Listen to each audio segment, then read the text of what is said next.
Hey, good afternoon, all folks. Today we're taking a look at the Missa Pange Lingua by Josq. Few questions were given to us. We're supposed to be defending the following issues. Discuss how all the opening movements are similar in the composition. What is this called? The paraphrase technique. Something that we see in the Renaissance in masses and motets. And actually, it's unique that Josq kind of starts it, right? And then most importantly, we get to see it also take place in one of my favorite composers. Sorry, I'm a little biased, but I love Palestrina.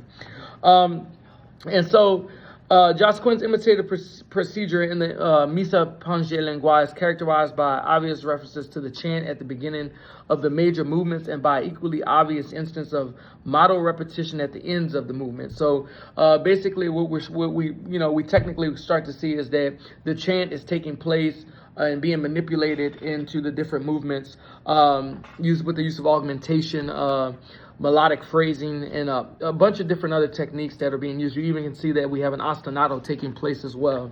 So the second question asks, it says, discuss the unique treatment in the second half of the Gloria, beginning with the Qui tollis peccata mundi. So we see a fragment of the second chant phrase, and I'm sorry, this is my written notes. I apologize, kind of with the score, so forgive me. With homophony and a paired imitation that's not related to the chant, and then the movement then in turn ends with repetition, but of a phrase and not of a motto. And so also the Gloria has two sub movements. It begins with double paired imitation, almost identical to that beginning of the Kyrie, but not really, not exactly. There's a part where the paraphrase chant is interrupted for the Laudamus Te, the Benedicimus Te, and the Adoramus Te, and the Glorificamus Te, which has motto repetition, but continues with the double paired imitation of the second chant phrase to the text. And that's just kind of a, just giving you a brief dive, a little bit person. So there are clear parallels, and this is kind of me jumping into the discussion question number 3. He says, Dr. Dunlap asked, discuss the relationship between the beginning of the Gloria and the Credo with rhythmic difference. There are some clear parallels at the beginning of the movie. However, the paraphrase and imitative position are not identical from movement to movement. The double pair imitation at the beginning is twice as long as the beginning of the Gloria. The Credo as well has 3 sub-movements that are similar but not exactly the same to the Gloria. The paraphrase in the Credo is interrupted briefly before the introduction of a new fragment and of the second chant phrase, the Et Invisibilium, and it is longer because of the extended text. The Credo, I'm sorry, I'm just losing my place in my notes. So I wrote once again, the Credo text, however, is longer. However, there's more passage of paired imitation that's not related to the actual Pange Lingua chant. So we see a little bit more than what we did in the Gloria.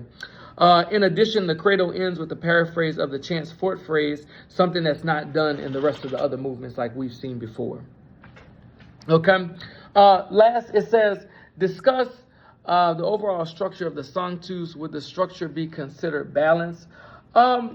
Me personally, I personally think it would be considered balanced.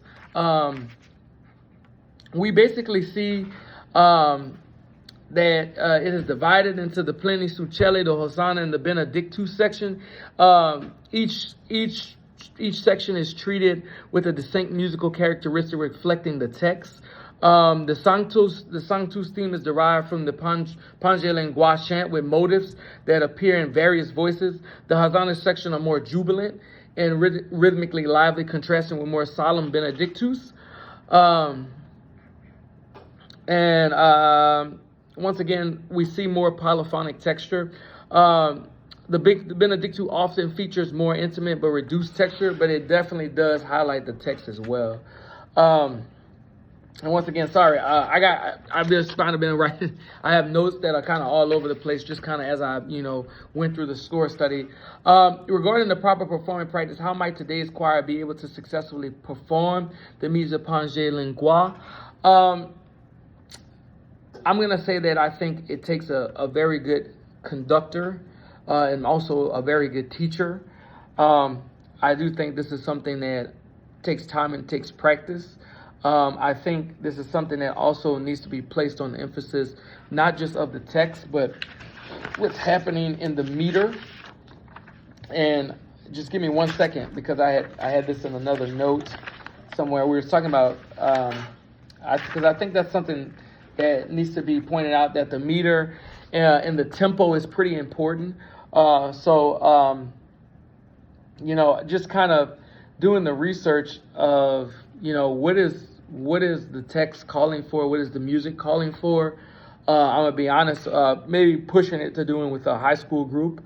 I really think maybe considering it to do with professional singers, even pushing it for some of our top collegiate groups. Not saying they can't do it, but I think to successfully perform it, we have to have a better understanding of what was taking place during the Renaissance and Mass. So, I mean, Renaissance, during that time, I'm saying during the different masses and motets, I think there needs to be an emphasis on understanding what was accepted during that time period, what was being asked for, the reflection when and where, why. Those are kind of some of my takeaways. Like I said, I'm kind of still growing into the process of understanding this myself as I grow into the role of being a conductor. So I'd love to hear even some of your feedback from Dr. Dunlap. But thank you all. I appreciate everyone for tonight. Have a blessed night. Thanks.